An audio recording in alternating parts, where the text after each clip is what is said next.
Bismillahirrahmanirrahim. Assalamualaikum warahmatullahi wabarakatuh. Hamdan wa syukran lillah, wassalatu wassalamu ala rasulillah Sayyidina Muhammadin ibni abdillah, wa la hawla wa la quwwata illa billah, amma ba'du. Mari bersyukur kepada Allah dengan membaca bacaan hamdalah. Alhamdulillah, alhamdulillah, alhamdulillahi rabbil alamin. Pada hari ini kita masih diberikan panjang umur, sehat wal afiyah, alhamdulillah. Bisa mengaji lagi, mudah-mudahan mendapatkan ridha dari Allah Subhanahu wa taala. Amin ya rabbal alamin. Allahumma shalli wa sallim wa barik ala sayyidina Muhammad. Mudah-mudahan kita semuanya kelak mendapatkan syafaat di yaumul qiyamah dari baginda Rasulullah Muhammad sallallahu alaihi wasallam. Amin ya rabbal alamin. Jamaah sekalian dirahmati Allah Subhanahu wa taala, kita masih meneruskan bab larangan tentang yang berkaitan dengan hewan kurban. Bismillahirrahmanirrahim. Qala al-musannif rahimahullahu taala wa nafa'na bihi wa bi 'ulumihi wa bi asrarihi bid darin amin ya rabbal alamin. Para pemirsa yang dimuliakan Allah Subhanahu wa taala, ini kitab rujukan saya, namanya Silsilatu Fiqhul Hayat. Ini jamaah sekalian bisa melihat, membaca. Kalaupun mau membeli silahkan ya, siapkan uangnya 2.700.000 ya, silahkan. Tapi dapatnya 18 jilid. Ini di jilid yang ke-11 dapat sembelihan. Bismillahirrahmanirrahim. Sebagaimana yang telah lalu, akan kami sebutkan lagi larangan-larangan yang telah sering kita langgar dan sering sekali terjadi di kalangan masyarakat luas ya. Bismillahirrahmanirrahim. Yang pertama, A. Menjual daging udhiyah. Sebagaimana yang telah lalu kita sampaikan ya, menjual daging udhiyah atau daging kurban itu tidak hanya dagingnya saja, tapi semuanya boleh. Semuanya itu tidak diperbolehkan secara mutlak hukumnya, baik itu dengkulnya, kukunya, bulunya, rualnya, kulitnya, semuanya secara mutlak ini adalah haram untuk dijual. Sebagaimana dalil dari Rasulullah sallallahu alaihi wasallam, man ba'a jilda udhiyatihi fala udhiyata lahu. Siapa menjual kulit hasil sembelihan kurban, maka tidak ada kurban baginya. Hadis rawahu Imam Al-Hakim atau HR Al-Hakim ya. Jadi jangan sampai kita melanggar larangan itu. Contoh misalkan kita sholat, yang paling mudah sholat itu ada larangan yang membatalkan. Contoh misalkan kita tidak ruku ataupun tidak tumak ninah ya, salah satu rukunnya, maka batal sholatnya. Pak Ustadz, saya kan yang lainnya khusyuk. Tidak peduli khusyuk, karena secara syaratnya kurang. Ibarat kata seperti Bapak Letkol Serigar ya, karena kurang dukungannya KTP pendukung ya, kurang berapa ribu itu, beliau dipending, harus mengumpulkan lagi ya. Jadi langsung serta-merta diterima oleh KPU gitu. Jadi beliau ini sedang berupaya untuk mencari dukungan lagi begitu.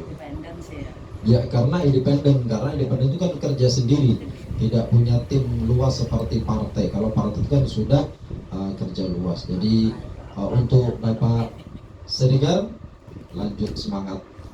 Masalah jadi dan tidak jadi itu urusan belakang. Lanjut horos. Ya. Horos Pak. Habis beras makan ke apa? Ya, katanya Ibu Irma ya, termasuk saudara panjenengan Pak Serigar ya. Tim sukses. Habis makan beras, berasnya habis makan gabah. Wah, ini bahaya ini Pak Siregar ya kan, Masya Allah. Mudah-mudahan beliau dipanjangkan umurnya dan terus istiqomah di jalan Allah Subhanahu wa taala, dan apa yang dicita-citakan terwujud dan mendapatkan ridha Allah Subhanahu wa taala. Amin ya rabbal alamin. Salam horas untuk Pak Siregar. Bismillahirrahmanirrahim. Sering terjadi di kalangan kita, masyarakat awam, terutama di pelosok-pelosok ini biasanya mungkin yang menyembelih hewan kurban ini dikasih kaki kah, dikasih kepala kah, itu ada, begitu itu ada. Malah kadang minta jatah, tidak boleh. Tapi kita kalau yang kita ikut kurban gitu kan, Ya, pernah dulu kan Pak RT kita itu datang loh Pak. ya, Ibu besok mau apanya, kakinya, Oh, iya. kepala gitu, tidak apa-apa kan boleh. Pak? Yang kurban, Iya. yang kurban itu sebetulnya kan mendapatkan 3/4, sepertiga, ya sepertiga diambil karena apa? Karena untuk dibuat makan-makan, ya, untuk terus dimasak, terus untuk tamu dan untuk orang-orang yang datang. Bu, katanya ibu, misalkan ini Ibu Nur ini kurban, kemudian ada orang yang dengar, Bu, aku minta daging kurban dong, itu boleh, boleh. Itu diberikan, jangan dihabiskan, harus ada simpanan. Karena apa?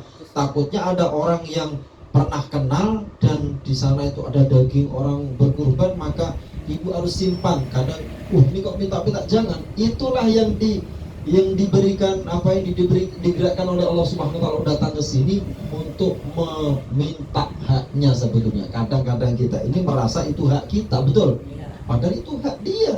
Pengemis juga begitu, walaupun 5.000 rupiah, 2.000 itu hak dia. Jangan datang lagi, gak tahu. Nah, jangan, padahal itu hak dia. Walaupun orang kaya ya, langganan. Gak apa-apa, biarkan aja, kasih 2.000 bruto ya, ada masalah. Yang penting kita kasih. Iya. Walaupun orang Ya, gak apa-apa. ada Pengemisnya itu kurang kaya gitu. Ya. Itu kerjaannya kok. Itu bukan mengemis namanya sebetulnya kan. Kalau orang kaya mengemis itu bukan mengemis namanya ya. Karena kita dari pasar Mengkepis, baru belum kempis. langsung gini loh, Bu, kaget. Masya Allah. Hujan masih Allahumma sholli ala Muhammad.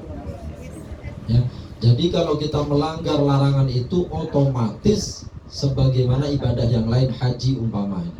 Ya, bisa membayar dam, bisa membayar denda ini, kalau tidak dibayar bisa batal. Begitu. Ya, misalkan umroh, umroh ini kan ada tawaf. Tawaf cuma syaratnya 7 kali, ya. Ya ini 6 kali. Ya, kurang. Yang 1 kali keluar dulu, balik lagi nggak bisa. Begitulah kurang lebihnya semua ibadah itu ada larangannya yang tidak boleh dilanggar. Ya, kalau dilanggar itu akan membatalkan nilai ibadah tersebut, ya, bisa batal. Wallahu a'lam bishawab. Dan kebanyakan di masyarakat luas ini, Bu, ya, itu menjual kulit kurban.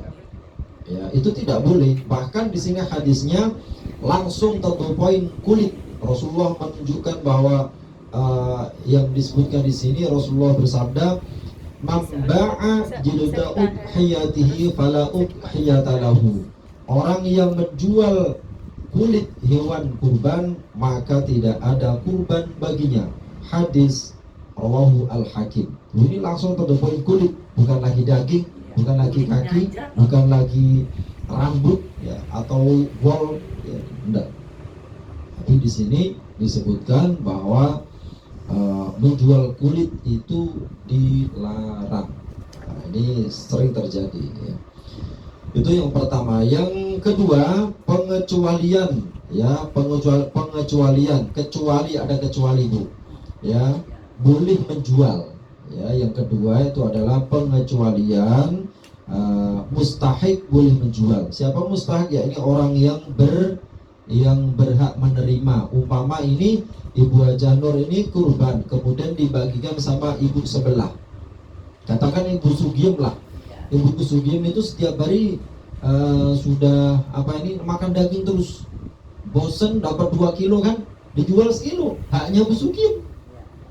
Yang sekilo buat masak, 1 kilo dijual, itu hak Bu Sugiem. Ataupun ataupun Bu Sugiem itu masak semuanya diberikan orang, tidak mengapa. Mau dijualkah, mau dimakan semua, itu sudah haknya orang yang menerima atau mustahik. Paham Bu? Rasa yang berkorban tidak boleh menjual. Kalau yang berkurban tidak boleh menjual, ya. Kalau yang dapat, Kalau yang dapat mustahik itu orang yang berhak menerima, itu namanya mustahik. Seperti zakat juga begitu, ya.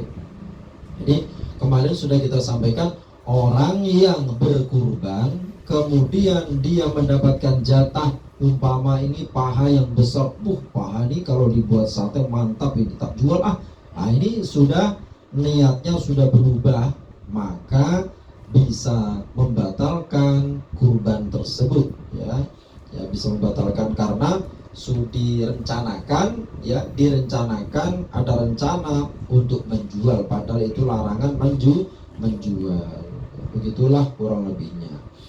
Kemudian yang bagian B,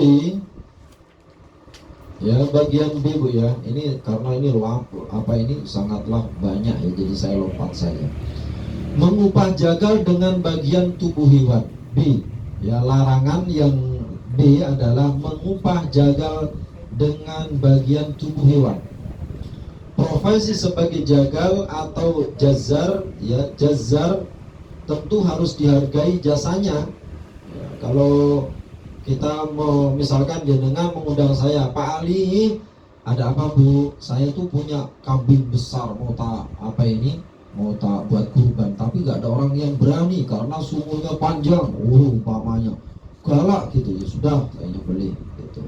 Nah jenengan kan tidak cuma-cuma Bu, entah itu 10.000, entah itu 15.000, entah 5.000 rupiah, jenengan wajib memberikan jasa.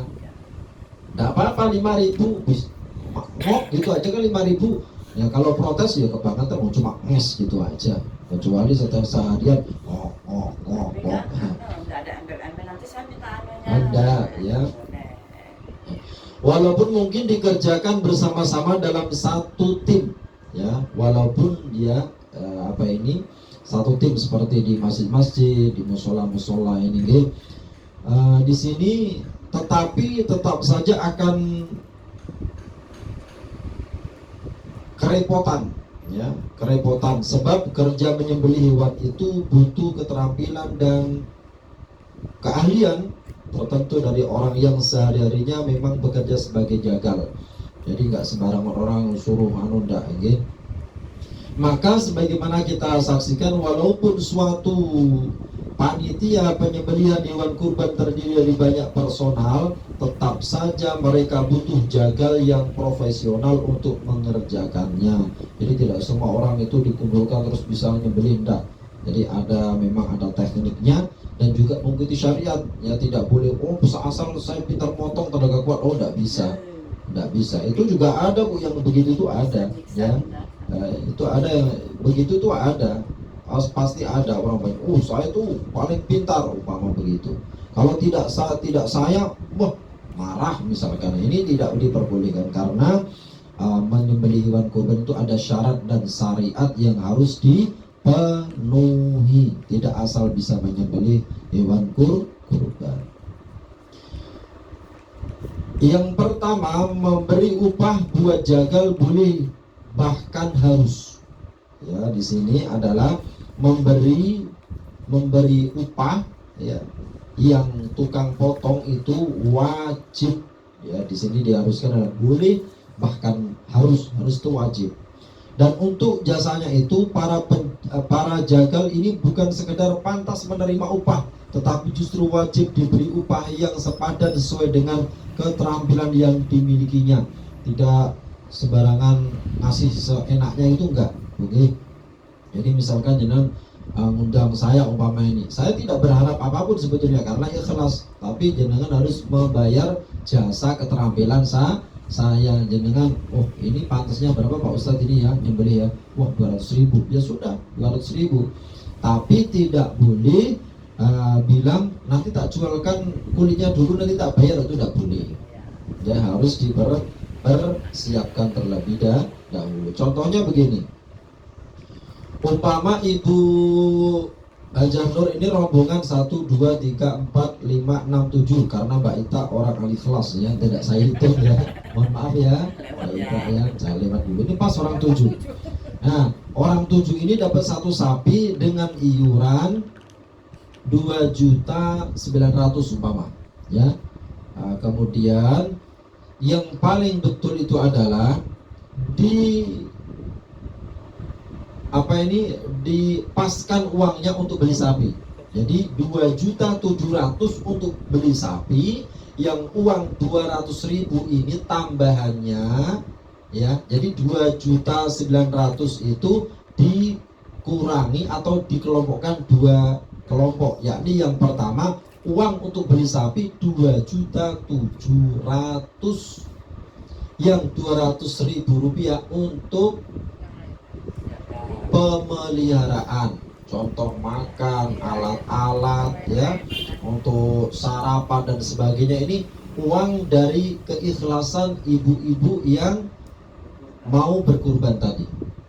Berarti kalau Ibu 7 orang ini kali 200.000 berarti berapa Bu? 1.400.000 ya. Katakanlah buat jagal 300.000 umpama, masih ada sisa 1.100, 1.100.000. Boleh, bisa dibuat sarapan kah, apakah, beli kreseknya kah, timbangannya kah, semua buat sarapan kemaslahatan ya. Satu tim itu diperbolehkan ya. Tidak menunggu menjual kulit baru dikasihkan ke tukang jagal. Mengupahkan jagal itu tidak diperbolehkan. Jadi mohon untuk dimengerti, karena ini adalah ilmu syariat yang harus dipelajari ya, yang harus dimengerti. Kalau sampai tidak tahu ya bahaya. Okay. Nah ini gini Pak, kalau di sini orang datang, kita kan sudah lihat. Ada orang datang hari itu juga, ini yang punya kambing juga katanya. Ngasih cuma kambing tau Pak, ada untuk besar.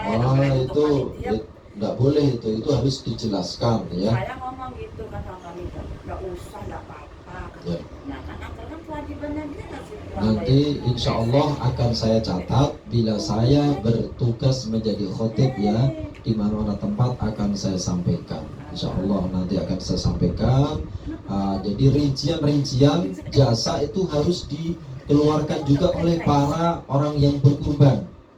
Ya, itu harus, tidak cuma aku kambing saja. Yang nyembelih siapa? Yang ngotot-ngotot siapa? Memang malaikat yang ngotot-ngotot? Apa jin yang ngotot-ngotot? Apa anak kecil yang ngotot-ngotot nggak pakai jasa? Enak aja, kepriben. Dari dulu Nggak bisa. Itu namanya saya udah dulu. Bahasa Jawa nih. Oke. Jadi insya Allah nanti kita sampaikan di forum yang lain gitu. Mudah-mudahan ada manfaatnya.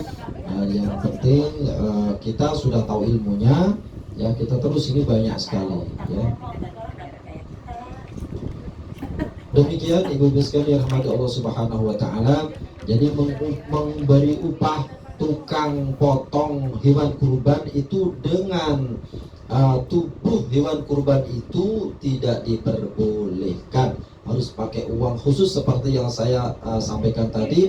Perinciannya panitia mengalokasikan 2.700.000 untuk beli bahan sapinya, yang 200.000 itu untuk pemeliharaannya. Bila kesepakatan ini sudah berlaku Bu, nanti gimana ibu-ibu kalau uang 200.000 ini ada sisanya? Ya sudah, buat makan enak aja, sudah sedekah kami sama tim. Ataupun kalau bapak-bapak mau ikhlas yang ngotot-ngotot ini, silakan masukkan ke masjid, ke pantai asuhan, ke sosial. Apalah top markotop bagus, mantap Bu ini.